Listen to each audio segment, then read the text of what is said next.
Hey, welcome to Home Video Hangouts. I'm Cody, and today I wanted to have a discussion about boutique Blu-rays and boutique Blu-ray labels. So first of all, let's discuss what a boutique Blu-ray is. So a boutique Blu-ray is a Blu-ray release that comes from a boutique label like Criterion, for example, or Arrow Video, or Kino Lorber, and there's a variety of others as well.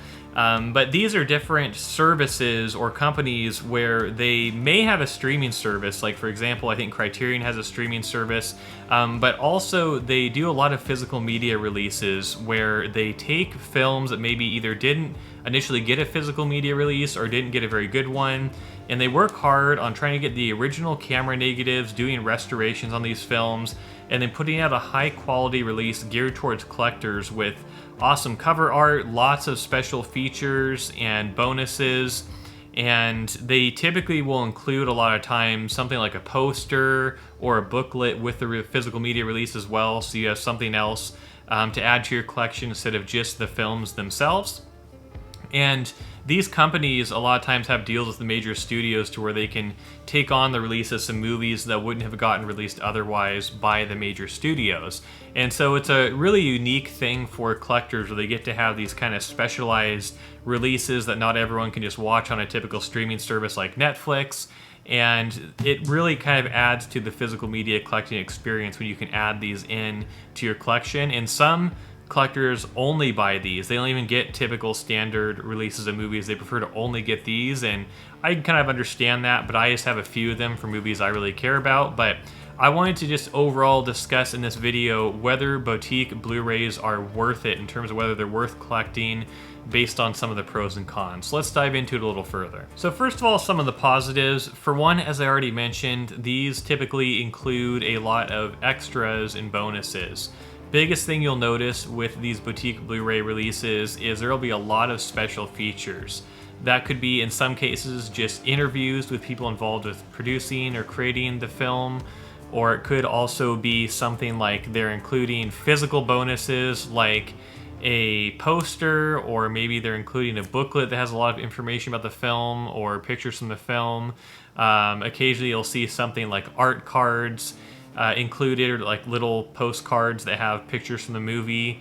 And in addition to that, you'll typically see that these films have higher quality in some cases than other films. Like, a lot of times they'll take the original camera negative and restore some older films so that you have a higher quality release on, say, the 4K format or even on regular Blu-ray.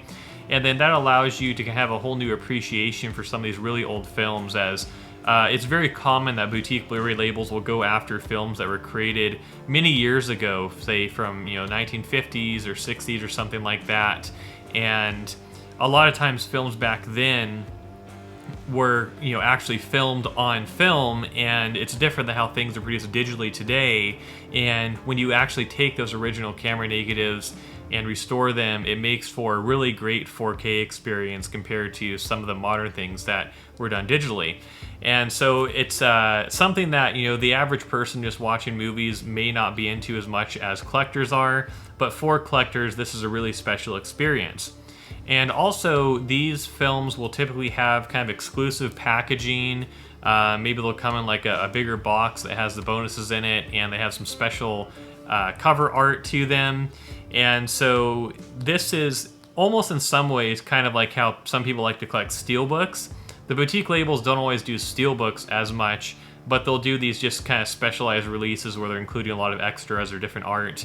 And so I think the kind of person who collects these may be a little bit similar to the kind of person who likes collecting steelbooks, but then there's a lot more you're getting for the extra money you're paying with these compared to just buying a steelbook. But that leads into some of the downsides or the cons of collecting these. For one, they are very expensive compared to normal movie releases.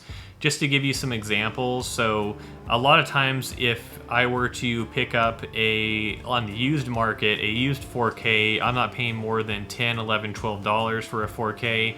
If I were to pick up one of these on the used market, it could be $20 or $30. If you're talking about new, then it varies very much what a new 4K will cost. With sales, it could be anywhere between $10 to $20, I would say. These can be $30, $40, $50 new. And so I would say with boutique Blu-rays, it's really important to look at what films you care about the most and what you're actually getting for paying that extra money. If it's just some extra cover art or a random physical item included with it, may not be as worth it as if there's some great special features or a restoration done on the film to where you'll really notice the difference. And so it's just something you have to determine whether the extra cost is worth it for you. I would say boutique Blu-rays aren't something where I would typically want to blind buy them unless they were on sale really cheap somewhere. But that's something to take consideration as the additional cost. Also, it's kind of difficult to find these on the used market. These are desirable for collectors and not as many people buy these. They're not produced in as large of quantities as typical releases are, so you may have a hard time finding these on the used market if you primarily buy your physical media used, and therefore it'll be harder to find them for a lower price. One place I have seen these consistently though is at the store Half Price Books. They seem to get boutique Blu-rays in somewhat regularly, and their website has them too, so that is one good place to check for them. But keep that in mind that if you mainly buy on the used market, these can be hard to find. And then in addition to that, it can also be harder to make space for boutique Blu-rays as their cases are typically thicker and take up more space on your shelves because of the extras they include. And so if you're someone who's very limited on space, that should be a consideration for you as well, is you might not be able to fit as many of these or to be able to collect as many films if you're buying mainly these. And with that being said, I did mention that some of these boutique labels do have streaming services you could use as well, and those are typically much higher quality streaming services than just Netflix or Paramount Plus or any of those other standard services. So keep in mind those options as well to decide what would work best for you. Also, like with any physical media collecting, keep in mind that not every boutique Blu-ray release is equal. There are some that aren't that great still. Not every film that the boutique labels release is a true restoration. Sometimes they can't get access to the original camera negatives and they're doing more of just a scan or something where it's not going to be as much of a quality upgrade over the regular release. They may just include some additional special features or physical items, and that's again where I say with each of these you want to look at it and decide if it's really worth the upgrade for you with the extras you're getting, as you're typically paying significantly more for one of these.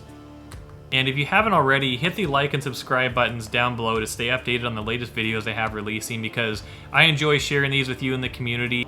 And keep an eye out, because I'm going to have more and more videos coming out like this where I talk about physical media and the impact it's had on my life and giving you tips for building your own collection. But I'll see you in the next video. Thanks for watching.